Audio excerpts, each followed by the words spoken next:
मित्रांनो, ही कथा आहे जिजाऊ साहेबांच्या जन्माची, आपल्या शिवाजी महाराजांच्या आईंची. मला माहीत आहे तुम्हाला नक्कीच आवडेल ही कथा. आणि हो, ही कथा आवडल्यास आपल्या मित्रांनाही पाठवायला विसरू नका. चला तर मग ऐकूयात. कायाकभिन्न रात्रीचा सामना एका किरणाने केला आणि पहाट उजाडली. तो किरण जसा अंधाराच्या छातीवर उमटला तसाच तो सिंदखेडच्या माळरानावर पसरला. रात्रीचा गडद कोंदटपणा मागे सरत होता. थंडीच्या कुशीत लपलेली पहाट अलगट डोळे उघडत होती. वाऱ्यात काहीतरी बदल होता. जणू भूमी स्वतः श्वास रोखून उभी होती. काही घडणार होते, काही मोठे, काही कालातीत. सिंदखेड हे नाव त्या क्षणी फक्त एक गाव नव्हते. तो क्षण इतिहासाच्या गर्भात कोरला जाणारा होता. सिंदखेड या गावात लखुजीराजे जाधवराव ओल्या समृद्धीच्या शिखरावर होते. लखुजी जाधवराव नावातच रुबाब, चालण्यात स्वाभिमान आणि नजरेत राजपण. निजामशाहीच्या दरबारात मानाचे स्थान मिळवलेले, युद्धात आणि राजनीतीत दोन्ही ठिकाणी कसलेले. दौलतीचा अभाव नव्हता, मान सन्मानाची कमी नव्हती. पण तरीही राजांच्या मनाच्या एका कोपऱ्यात एक रिकामी जागा होती. राजांना मुलगी आपल्या घरी जन्माला यावी असे मनोमन वाटे. हे कुठल्याही दरबारी ऐकू येईल असे बोल नव्हते, पण राजांच्या अंतःकरणात ही इच्छा खोलवर रुजलेली होती. पुत्राची अपेक्षा प्रत्येक योद्ध्याला असते, पण कन्येची आस ही मनाच्या मऊ कोपऱ्यातून येते. लखुजी राजांच्या मनात ही आस केवळ वात्सल्याची नव्हती, ती दैवी अपेक्षेची होती. जगदंबेने आपल्या पोटी जन्म घेऊन जाधवरावांचेच नव्हे तर अवघ्या देशाचे नाव करावे असे राजांच्या मनी होते.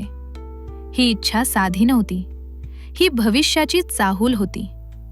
लखुजी राजांना जणू काही अंतर्मनातून जाणवत होते. येणारी कन्या ही केवळ घराची लक्ष्मी नसेल, तर काळाची दिशा बदलणारी शक्ती असेल. देवी जगदंबेची करुणा त्यांच्या घरावर उतरावी आणि त्या करुणेतून जन्म घेणारी कन्या संपूर्ण देशाच्या इतिहासात आपले नाव कोरून जावी, अशी मौन प्रार्थना राजांच्या अंतःकरणात चालू होती. रात्रीचा प्रत्येक प्रहर सरत होता. राजवाड्यात दिवे मंद प्रकाश देत होते. दासींची पावलं हळूच सरकत होती.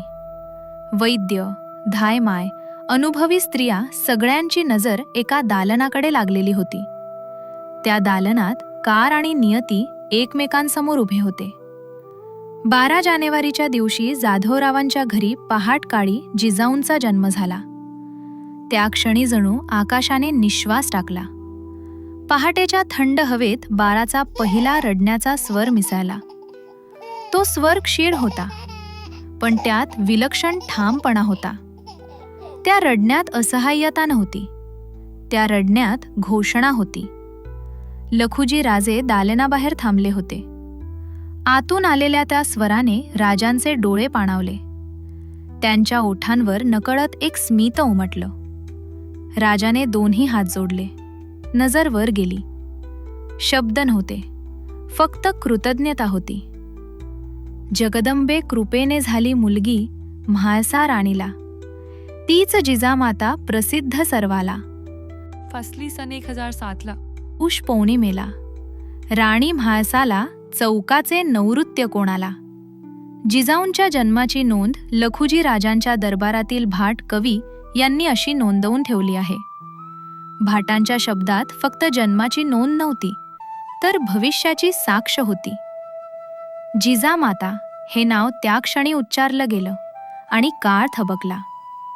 कारण हे नाव पुढे केवळ मातृत्वाचं प्रतीक राहणार नव्हतं, ते राजधर्माचं, स्वराज्याचं आणि धगधगत्या संस्कारांचं मूर्त रूप होणार होतं. मुलगी झाली म्हणून आनंद इतका झाला की राजांनी नगर जेवण घातलं. सिंदखेडच्या रस्त्यांवर आनंद ओसंडून वाहू लागला. ढोल ताशे वाजले. घराघरातून गोडधोड निघालं. गरीबशी श्रीमंत, जातीपातीचा भेद विसरून लोक एकत्र आले. कारण ही मुलगी केवळ राजांची नव्हती, ती गावाची होती. 1-2 दिवस नव्हे, महिनाभर आनंद थांबत नव्हता. रोज सकाळी नवीन उत्सव, रोज संध्याकाळी नवे दिवे. राजवाड्याच्या कड्यावर दिव्यांच्या रांगा उजळत होत्या. जणू रात्रीलाही सूर्य मिळाला होता. 2-3 महिन्यापूर्वीच दिवाळी होऊन गेलेली, तरीही सिंदखेड वासियांनी दीपोत्सव पुन्हा साजरा केला. गावकोस म्हणत होते, दिवाळी दरवर्षी येते, पण अशी दिवाळी पुन्हा कधी येईल? कारण त्या दिव्यात फक्त प्रकाश नव्हता, आशा होती. त्या दिव्यात भविष्याची चाहूल होती. राणी म्हाळसासाहेब बाळाला कुशीत घेत बसल्या होत्या. बाळ शांत होतं. त्या लहानशा डोळ्यात काहीतरी विलक्षण चमक होती. राणीने कपाळावरून हात फिरवला आणि हळूच पुटपुटल्या, जीव, माझी जीव. लखुजी राजे दालनात आले. त्यांनी बाळाकडे पाहिलं. क्षणभर ते फक्त एक पिता होते, रेणुका देवीच्या प्रसादामुळे कृतार्थ झालेले. त्यांनी बाळाच्या कपाळावर हात ठेवला. ही कन्या, राजे हळू आवाजात म्हणाले, ही केवळ आमची नाही, ही काळाची देण आहे. त्या क्षणी कोणालाही माहीत नव्हतं, ही जिजाऊ पुढे एक सह्याद्रीच्या सिंहाला जन्माला घालणार आहे. ही जिजाऊ पुढे एका बालराजाला संस्कारांची तलवार देणार आहे. ही जिजाऊ पुढे स्वराज्याचा पाया रचणार आहे. पण त्या पहाटे, त्या शांत क्षणी सिंदखेड फक्त एवढंच जाणत होतं, जगदंबेच्या कृपेने एक कन्या जन्माला आली आहे आणि तिच्या श्वासात इतिहास धडधडतो आहे.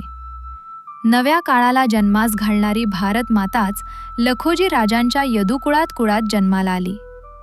आऊसाहेबास त्रिवार मुजरा. जय जिजाऊ, जय शिवराय.